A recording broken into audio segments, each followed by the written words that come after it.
que queremos escuchar en primer término al doctor Miguel Carbonell, quien es licenciado en Derecho por la Facultad de Derecho de la UNAM y doctor en Derecho por la Universidad Complutense de Madrid. Además, es director del Centro de Estudios Carbonell y socio del despacho Carbonell Consultoría Constitucional, dedicado a dar asesoría en asuntos de oralidad procesal y amparo. Es investigador nacional nivel 3 en el Sistema Nacional de Investigadores, autor de 80 libros propios, coordinador o compilador de otras obras y ha publicado diversos artículos en revistas especializadas y obras colectivas de México, España, Italia e Inglaterra, entre otros países. El doctor Carbonell ha recibido varios premios y reconocimientos en México y en el extranjero por sus aportaciones académicas al campo de la ciencia. Nuevamente, muchas gracias por acompañarnos y le cedo el uso de la palabra. Gracias, gracias Alejandra Martínez por esta amable presentación. Agradezco también al Centro de Estudios Constitucionales de la Suprema Corte, a su directora, Ana María Ibarra, por permitirme participar en este importante evento. Saludo con mucho gusto a los compañeros panelistas y también quiero mencionar de manera expresa a nuestro intérprete de lenguaje de señas. Muchas gracias por acompañarnos, por distinguirnos y le pido una disculpa si es que hablo muy rápido, le pido una disculpa si es que me excedo, pero reconociendo mucho su trabajo y el de su compañera intérprete que seguramente nos acompañará más adelante. Yo en realidad quiero empezar felicitando a la Suprema Corte, a la Presidencia de la Corte, al Centro de Estudios Constitucionales por estos cuadernos de jurisprudencia que tanto nos han hecho pensar, reflexionar y que nos han permitido, como muy bien lo decía Alejandra Martínez, pues de pronto en un número relativamente corto de páginas, tener información absolutamente útil, absolutamente práctica para entender determinado ámbito. Hay un conjunto de cuadernos que ya están disponibles para todos los interesados en materia de derecho de familia. Hay también cuadernos sobre derecho de daños. A mí me gustó mucho el de derecho de daños, por ejemplo. Hay uno sobre evidencia científica, ¿no? Que también nos permite una actualización muy importante en ese ámbito temático. Y el día de hoy presentamos uno que verdaderamente es uno de esos que, como dirían en Estados Unidos, un mind blowing, ¿no? Uno de esos que lees y te empiezan a salir ideas del cerebro y que te pone a pensar y a repensar muchos temas. Yo diría,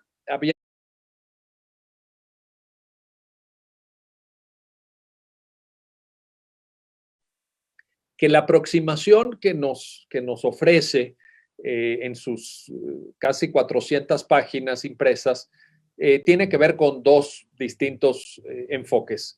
Ya lo decía muy bien Alejandra, con un enfoque de orden metodológico, donde la Corte se ha tenido que plantear prácticamente desde cero cómo aplicar el control de convencionalidad, cómo se proyecta en el conjunto de operadores jurídicos del sistema en México y qué responsabilidades le caben a cada quien. Y aquí traigo algunos comentarios específicos sobre algunas sentencias que me parecen específicamente o especialmente relevantes. Y luego hay también una dimensión ya no tanto metodológica, creo yo, del control de convencionalidad, sino sustantiva. ¿A qué me refiero?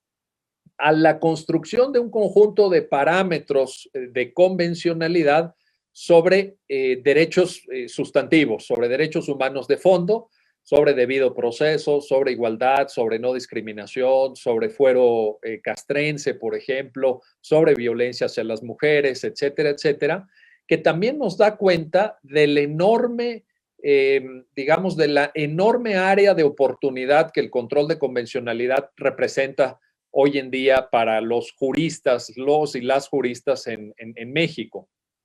Voy a cada uno de estos aspectos. En el primer aspecto, en el metodológico, me llamaron la atención en el cuaderno sentencias como la que dictó la Corte en la acción de inconstitucionalidad 75/2015, en donde conoce de una impugnación que hizo la entonces Procuraduría General de la República de una reforma a la Constitución local de Jalisco, y tiene que contestar una pregunta a la Corte, es si las legislaturas de las entidades federativas pueden regular la manera en la que los jueces locales llevan a cabo el control de convencionalidad. Y la Corte, y lo digo de manera respetuosa, pero como lo pienso, de manera un poco sorprendente, dice no.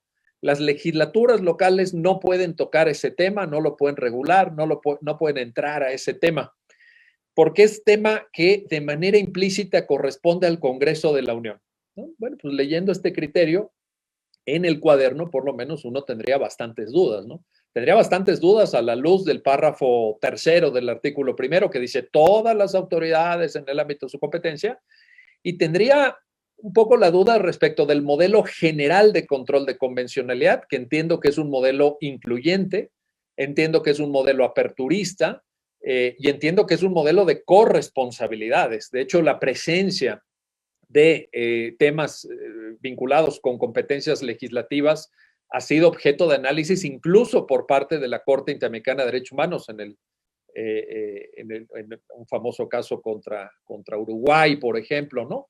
Muy conocido, en fin, el caso Hellman contra Uruguay, por mencionar un ejemplo. Entonces, aquí tenemos una primera sentencia donde decimos, bueno, ¿qué pasa metodológicamente con el control de convencionalidad y para qué actores aplica, ¿no? Un segundo ejemplo está en la contradicción de tesis 259 diagonal 2011, en donde la Corte hace una sentencia que me parece que mezcla dos conceptos que a estas alturas yo pensaría que ya nos tienen que quedar claros y que quizá no estén del todo claros, porque dice, los jueces locales, los jueces del fuero común, que sin duda alguna pueden llevar a cabo control de convencionalidad, inaplican la norma al caso concreto, pero no declaran la inconstitucionalidad de la norma. Y uno dice, ¿cómo? O sea, ¿no?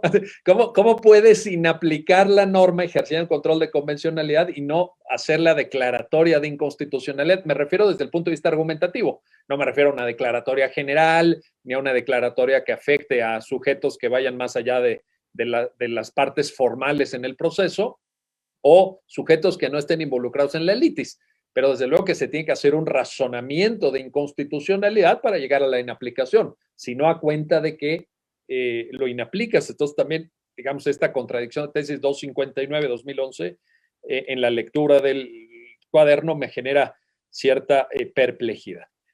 Luego hay un conjunto, por lo menos, de 3 amparos directos en revisión que están incluidos en el cuaderno, que son los ADRs 3788-2013, el ADR 1528 diagonal 2016, estos dos son de segunda sala, y hay uno al menos de primera sala, que es el ADR 4212 diagonal 2013, que también metodológicamente son muy importantes y el cuaderno lo resalta. Y esto es un gran valor agregado del cuaderno porque la Corte en estos 3 precedentes, y habría otros seguramente, porque esto ya de hecho es jurisprudencia por reiteración, dice que el control de convencionalidad exige que lo invocan, que aquellas partes en el proceso que lo solicitan, cumplan al menos con ciertos requisitos. Es decir, que no se vale solicitarle al órgano judicial, oye, por favor, lleva a cabo control de convencionalidad, así nada más, así en abstracto, sino que se tienen que precisar,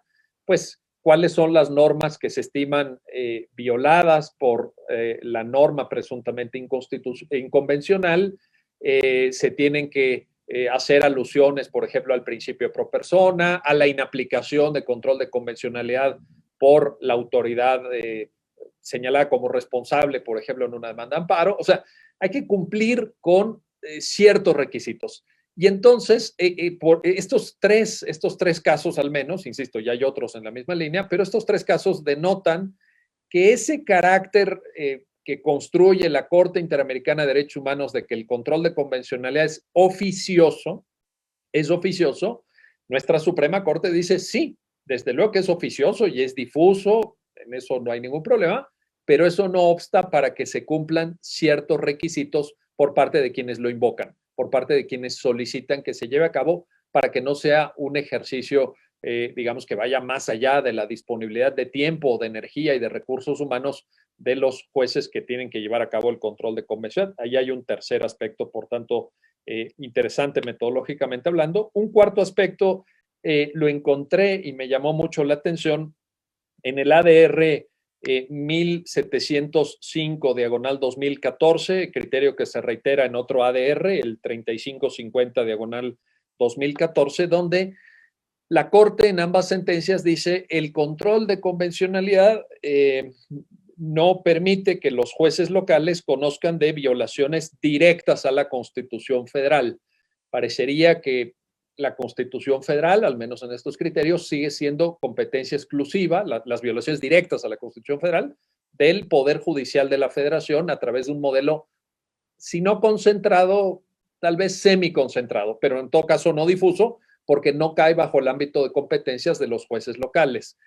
Yo creo que esto también amerita pensarse, amerita considerarse, porque, insisto, me parece que la línea general que el propio cuaderno pone de manifiesto respecto del alcance del control de convencionalidad es un alcance muy incluyente, es un alcance muy aperturista hacia los diferentes operadores jurídicos. Entonces, pues yo pensaría que cualquier tipo de violación de la norma jurídica que sea puede ser conocida por cualquier juez en aras al ejercicio de un control de regularidad. Finalmente, lo que queremos es, como Kelsen lo dijo en ese famoso ensayo de 1928, sobre quién debe ser el guardián de la Constitución, lo que queremos es que el ordenamiento jurídico sea lo más regular posible.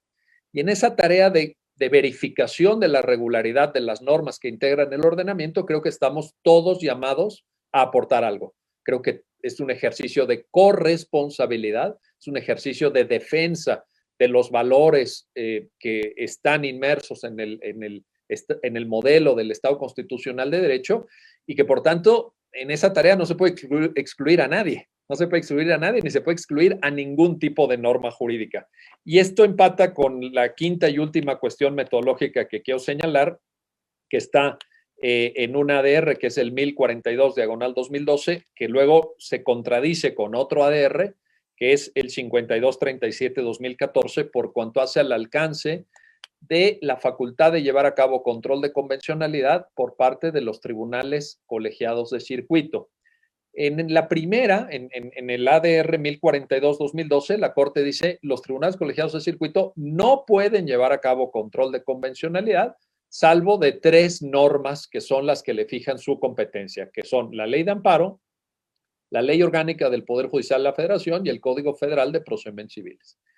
Y el resto de normas sustantivas, no se puede, digamos así en términos generales, a menos que se den un conjunto de requisitos. De nuevo, me parece, y aquí incluso la propia Corte se dio cuenta, porque luego en el ADR 5237-2014, digamos, sostiene un criterio diferente, aquí me parece que existe una tensión también con el modelo. Insisto, un modelo incluyente, un modelo aperturista, que a lo mejor digamos, en el contexto de que la Suprema Corte ha tenido que venir construyendo el modelo a través de estas pautas que el cuaderno recoge, pues pueden haber habido ciertas dudas, pueden haber habido ciertas perplejidades de los integrantes de la Corte, en el sentido de decir, híjole, no nos excedamos, no nos pasemos, hay que ir construyendo esto paso a paso, no vaya a ser que generemos consecuencias indeseadas, etcétera. Bueno, puedo entender estas dudas, pero también es cierto que, como lo recordaba Alejandra Martínez, ya pasaron 10 años de la reforma constitucional de derechos humanos, ya pasaron 10 años de la famosa contradicción de tesis 293, diagonal 2011, y yo creo que ya tenemos cierta experiencia de que nos indica qué es lo que sí se puede hacer con el control de convencionalidad y lo que no se puede hacer con el control de convencionalidad. En ese sentido, yo esperaría en sucesivas sentencias, en pronunciamientos hacia adelante, que la Corte manifestara un compromiso ya granítico, ya sin fisuras, respecto a la apertura del control de convencionalidad, que desde mi punto de vista corresponde a todos, por lo menos en el ámbito judicial, y luego hay una discusión también ahí abierta en el cuaderno se recoge algún criterio sobre autoridades administrativas. Yo esto, si quieren, sí, lo ponemos entre paréntesis. Creo que incluso en la propia Corte Interamericana puede haber sus dudas a partir de ese famoso fallo Hellman contra Uruguay, pero en México esta situación tiene su propia y evidente problemática. Sin embargo, en autoridad judicial no puede haber ninguna duda. Fuero común, organismos que hacen tareas materialmente jurisdiccionales, como todavía las existentes juntas de conciliación, arbitraje, tribunales contenciosos administrativos, etcétera, etcétera. Y luego, para ir aproximándome al final de esta intervención, también hay una dimensión, como lo decía al principio, sustantiva. Y en esto creo que el cuaderno aporta mucho, junto con el resto de tareas que hacen de manera brillante y de manera absolutamente profesional en el Centro de Estudios Constitucionales de la Suprema Corte, que encabeza Ana María Ibarra y en donde también participa Alejandra Martínez Verastegui, por supuesto, que tiene que ver con criterios de fondo. Es decir, si el control de convencionalidad es, dicho de manera muy simplificada, un contraste de normas, una especie de verificación de condiciones de validez normativa, la pregunta es ¿con qué nos vamos a medir? Es decir, ¿cuáles son los criterios sustantivos, los criterios de fondo con los cuales nos vamos a medir? Y estos criterios de fondo, desde luego, inequívocamente están en la Convención Americana sobre los Derechos Humanos, pero también en buena medida en la jurisprudencia de la Corte Interamericana, porque la Convención es muy amplia, tiene conceptos muy genéricos, como no podía ser de otra manera, y no lo digo críticamente, lo digo para describir el contenido de un tratado que es muy general, tiene normas muy abstractas, muy ambiguas, y entonces la jurisprudencia le da contenido a estas normas. La pregunta es qué tanto se conoce esa jurisprudencia. Y aquí viene, si me permiten, una sugerencia de manera muy respetuosa y con la admiración que saben que les tengo para el Centro de Estudios Constitucionales de la Corte, que es la posibilidad, me atrevo a sugerirlo de esta manera, la posibilidad de que en los cuadernos de jurisprudencia pudiera agregarse alguna sección, quizá a manera de, digamos, de posfacio, casi de adenda, ¿no? En donde se ofreciera al lector, junto con los criterios de la Suprema Corte de Justicia de la Nación, los criterios de la Corte Interamericana en la materia que se estudia en el cuaderno relativo. Porque me parece que también lo que nos manda como mensaje la Suprema Corte en el cuaderno que estamos hoy presentando es que el modelo de control de regularidad es un modelo integrado. Es un modelo donde no están por un lado la constitucionalidad y por otro la convencionalidad, sino que están juntas las dos perspectivas en una lógica, como les decía, kelseniana de regularidad, al modo en que lo establece el expediente varios 912 diagonal 2010 y la propia contradicción de tesis ya citada 293 diagonal 2011. En ese sentido, me atrevo a hacer la sugerencia porque ¿qué necesitan los abogados y las abogadas, los operadores jurídicos en México, las juezas y los jueces? Ciertamente esa enorme aportación que los cuadernos de jurisprudencia hacen de los criterios del Poder Judicial de la Federación, pero también los criterios de la Corte Interamericana, también para conjuntar el modelo, para terminar de cerrar la pinza. Con el agregado, y por eso es que también hago la sugerencia de que la jurisprudencia mexicana, con todas las dificultades que ya señaló Alejandra, porque la Corte dicta miles y miles de sentencias y muchas de ellas son muy largas y cuesta mucho seguirle el paso, por más ganas que uno le eche, pues sí, es muy complicado. Es mucho más complicado que leer las 80 sentencias que anualmente dicta la Suprema Corte de Estados Unidos. Pero como quiera, más o menos ese esfuerzo se hace, ¿no? Como quiera, ya podemos hoy hacer una lista de grandes hits de la Suprema Corte de México, podemos en algunas materias identificar los casos líderes, ¿no? Estos leading cases que también mencionó Alejandra, pero no estoy seguro que a nivel de cultura jurídica mexicana quepa decir lo mismo sobre Corte Interamericana de Derechos. Y lo digo de esta manera, no estoy seguro, no digo que no digo que no haya habido esfuerzos de difusión. Algunos de nosotros, por ejemplo, hemos preparado una Convención Americana de Derechos Humanos con jurisprudencia, haciendo ya una tarea inicial de desbroce, de identificación de criterios relevantes, etcétera, pero No estoy seguro que esto haya transminado a la cultura jurídica mexicana y el Centro de Estudios Constitucionales podría hacer una gran aportación en ese sentido. Porque, de nuevo, si nosotros nos quedamos en lo metodológico, si nosotros nos quedamos en lo formal del control de convencionalidad, pues nos va a faltar la otra parte, que es cómo, frente a qué nos vamos a medir. El control sustantivo, digamos, la parte sustantiva de cuál es el parámetro a partir del cual nosotros vamos a enjuiciar a las normas internas mexicanas, a las normas del sistema jurídico mexicano, ¿frente a qué? Frente a qué parámetro de igualdad y no discriminación, frente a qué parámetro de libertad de prensa, frente a qué parámetro de debido proceso, frente a qué parámetro de el derecho a un recurso judicial efectivo, etcétera, etcétera, etcétera. Pues naturalmente esto también hay que desarrollarlo y hay que ponerlo de manera muy digerida, como lo hacen estos cuadros de jurisprudencia, al conocimiento de las y los lectores de casos y de criterios judiciales para efecto de que el control de convencionalidad sea mucho más aplicado. En todo caso, yo termino felicitando, como empecé, muchas felicidades a Alejandra, a todo su equipo, a Ana María Ibarra, al centro, a la presidencia de la Corte, desde luego, al señor ministro presidente Arturo Saldívar por este gran esfuerzo que están haciendo de poner al día la cultura constitucional en México. Es algo que merece todos los aplausos y subrayar para quienes nos estén viendo la necesidad de que aprovechemos estos materiales, de que contribuyamos a su difusión todos en nuestro gran o pequeño o mediano alcance y que sean conocidos, discutidos, analizados, criticados también. Creo que se vale, creo que es un modelo en construcción todavía, no es un modelo terminado ni perfecto, pero que en ese diálogo y en ese debate todos aportemos y al final lo que queda es una cultura constitucional más robusta con parámetros de mayor exigencia. Y en eso, obviamente, ganamos todas y todos. Muchas gracias por su atención.